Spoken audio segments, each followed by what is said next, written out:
Then after that, Chairman na tinatanong ko, pira naman natin. Pero sasagot. The question is addressed to the chair. Why would the members answer that? we don't have the authority to speak. Kalokohan naman yung pinagsasabi. Okay, so megas guys, grabe. Nagkainitan ulit sina Senator Attorney Rodante Marcoleta at si Paduano. Grabe, matindi talaga yung sagutan dito mga kaibigan. This is a courtesy video for Jibara PH. So, let's watch it.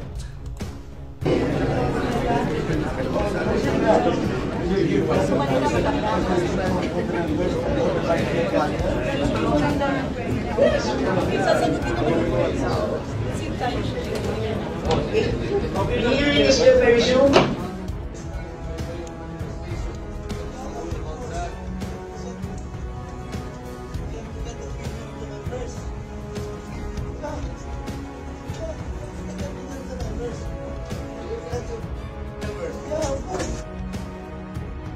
Guys, so hindi ko alam kung ano yung dahilan ng kanilang pagtatalo dito. So, pakinggan na lang natin mga kaibigan. Let the members make their peace.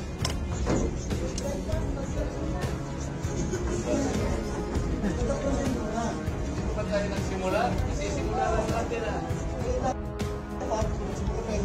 Madam Chair, question lang. May motion si Gander. Tanong na po yung eleksyon.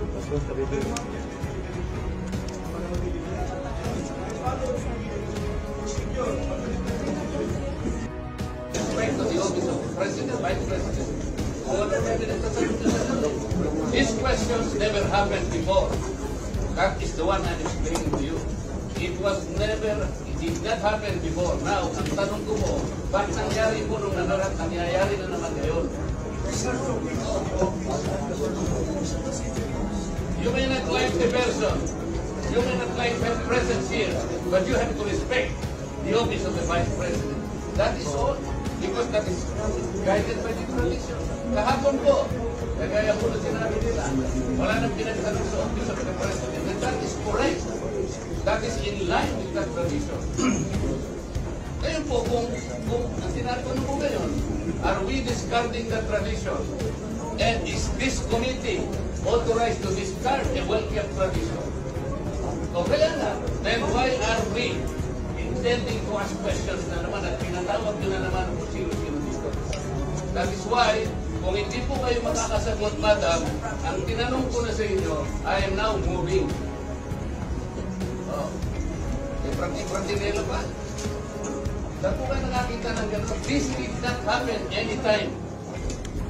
Pagpaglabing, because taong ko na po ito. Alam nyo, Madam Stella, I was already here when the Vice President was not leaving Castro. When the Vice President was denied. When the Vice President... But we were also here in the last hearing. No motion was introduced. Yun na nga. Kasi, question na agad eh. Wala ba lang... We can read the records. We did not make a motion. Sana eh, motion ka na yun.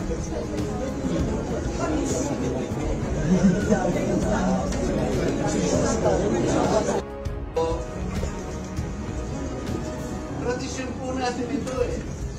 Ang problema ay marami dito na yung point kaya hindi nila alam yung tradisyon. I am saying, Madam Chair, this was a tradition well kept for so long a time. Because follow the rules, we would have a motion introduced by a member. But it wasn't addressed. Bago po yung I was asking for an answer. The answer is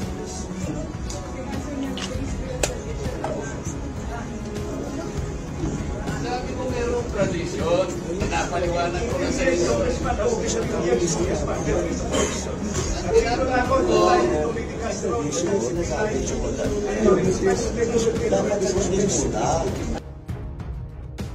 ano magsasalita ng ganyan? Kasi sagutin ninyo, if this community has the right to discard a well-kept tradition, is this committee authorized to set aside the tradition? That is the question that needs to be answered first and foremost.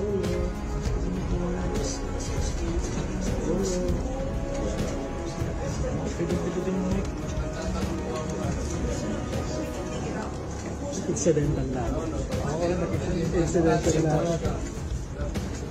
Wala papasok sa mic natin.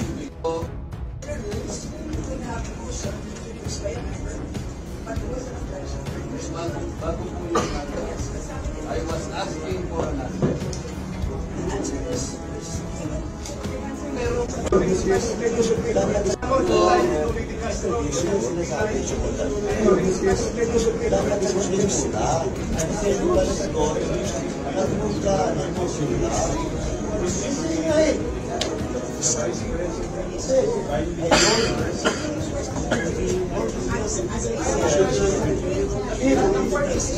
Orange kiss po. Opo. And it's extended at the start. At the start, it's extended to more information. This is required.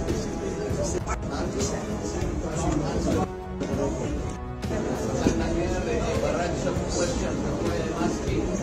Bakit natin ginawa yun earlier? Are we not already respecting a tradition? Well-kept tradition.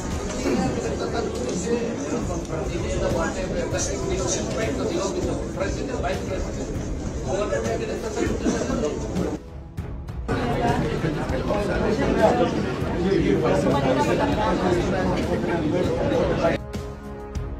Tradition. Is this committee authorized to set aside the tradition? That is the question that needs to be answered first and foremost.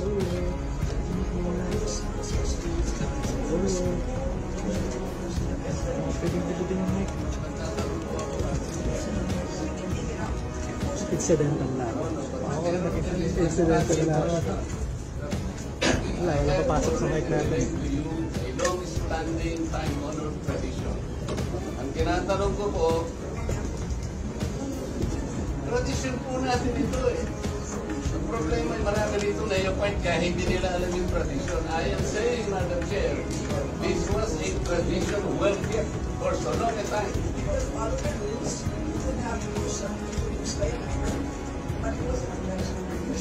Bago po yung I was asking for an answer.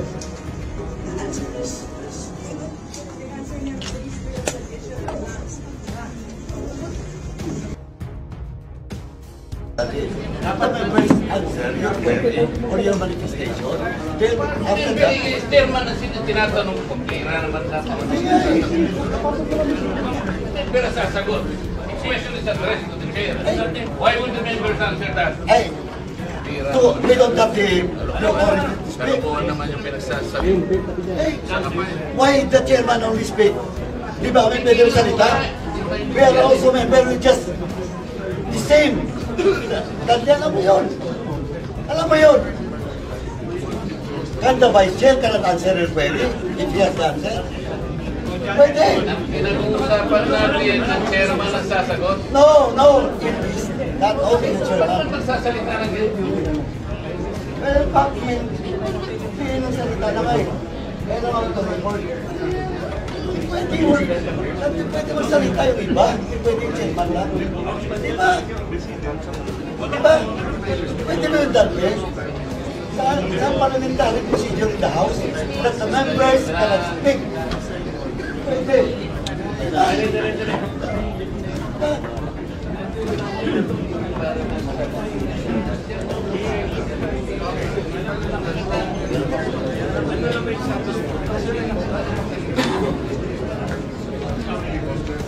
Okay.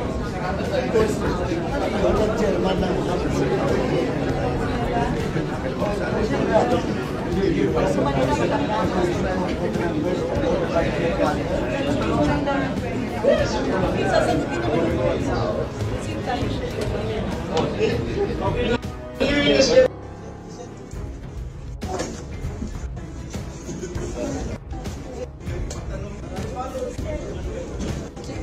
Guards, a well-kept tradition. Is this committee authorized to set aside the tradition?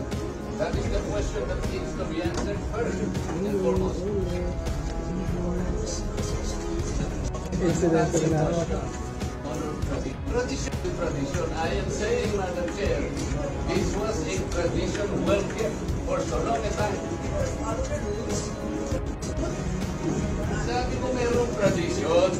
Paliwanag ko na sa inyo.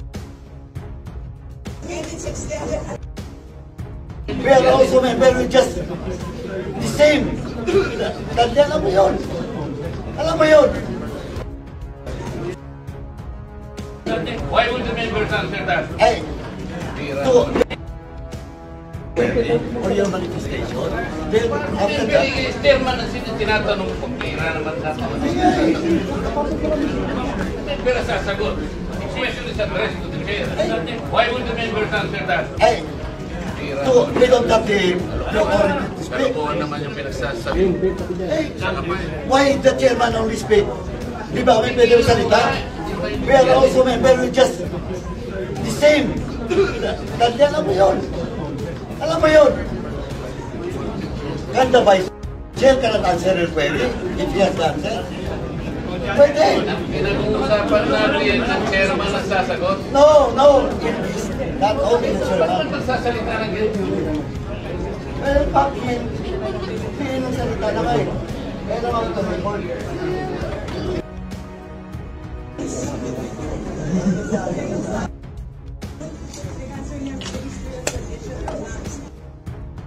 Incidental lang.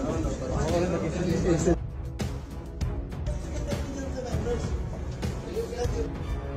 Yeah, of course. Tell the members, say the peace. Can the vice chair cannot answer your query if he has to answer? Pwede. Pinag-uusapan natin ng chairman ang sasagot. No. It is not only the Bakit chairman. magsasalita ng ganyan? Well, bakit? Hindi ng salita na kayo. Kaya naman ito may board. Hindi pwede magsalita yung iba. Hindi pwede yung chairman lang. Di ba? So guys, hanggang dyan lang muna yung ating video for today. Kung gusto nyo pong mapanood yung full video nito, actually mahaba to, 11 hours. So panoorin nyo siya kay Jibara PH. Nandun yung full video sa kanyang YouTube channel. Okay? So kung nagustuhan mo yung reaction video nito, please subscribe ka naman at huwag mo kalimutang i-hit yung like button. At syempre, kung pwede kang magbigay ng thanks, pwede ka rin tumatanggap din ako ng thanks po dyan. Pwede po kayong pindutin nyo po yung thanks po dyan sa may ibaba ng video. And then, thank you so much guys for watching this video and see you again in our next video.